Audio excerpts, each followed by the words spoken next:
This very Lost-like emergence of a submarine on land is a perfect analogy to our next game. It's number 43 on our top 100 list. It's called Eternal Darkness, Sanity's Requiem from Silicon Knights in St. Catharines, Ontario. And I think this may have been the best game that they ever built, and I think the studio is rest in peace now. They are no more. You know, this game has kind of a douchey title.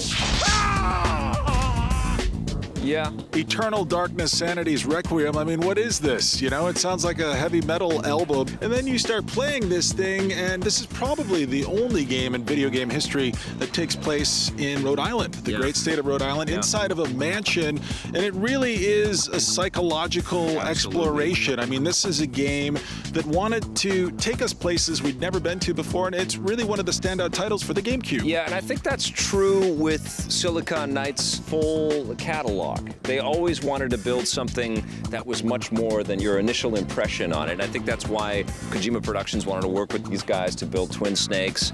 It is the true chaos of all things that you now must be entombed amongst the beings of flesh and bone.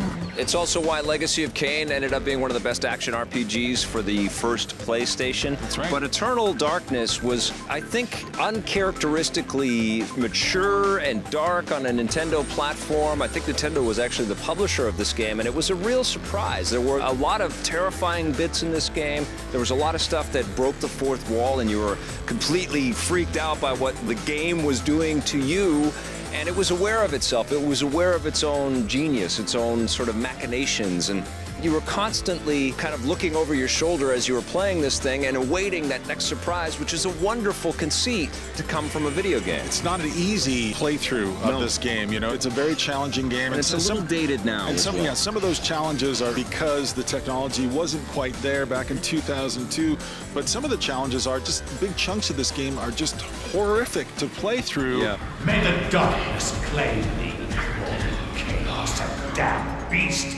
You're right to call out the fourth wall breaking here. You know, this is something that Kojima did with the Metal Gear Solid game. The Psycho Mantis moment where he's looking at the saves that you have on your save card on the PlayStation 1. I'm surprised that more game makers don't do this or don't look for ways to do this because it can backfire. Some of those moments in this game, these are some of the moments that I will never forget as long as I play video games. I mean, there's a moment where you think that the entire GameCube has crashed out on you in this thing, and that's really the genius from Silicon Knights and from Dennis Dyack. These guys were looking ahead and trying to do stuff that really hadn't been done before, and they tried to take gamers to some place they hadn't been before. Well, I remember Tommy and I absolutely loving this game. Take a look. Is that your grandfather, Edward? Yes, it's him.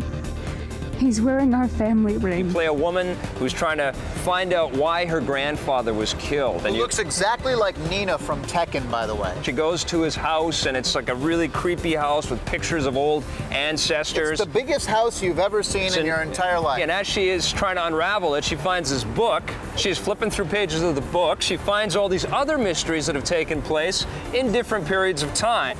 Each chapter of the book is a complete game within itself. You can actually play 12 different characters in the game and go on all these mini adventures. It's almost overkill. There's almost too much stuff to do in this game. Never. And what I really like about it is as you start to find the chapters and start to play through the different levels, things start revealing themselves to you. They have this thing called insanities, and insanities... There's an insanity meter. And as that starts to drip down, you can start experiencing things that are going to completely twist your head. The other great thing, though, is the targeting system on this. Yeah. You can actually press the button and push up or down if you want to chop the person's head or the arm or the chest. But the best thing about this entire game is by far the audio. The sound design, the music's great. The spell casting freaks you out. I mean, it's your own spell, and it freaks you out. I tell you, I love the finishing moves as well. I love this game. It is my second favorite GameCube game. Now, what's your first favorite? I still like Rogue Squadron 2,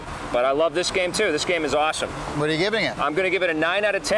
Okay. Well, I'm completely biased towards Nintendo, so I'm giving it a 2.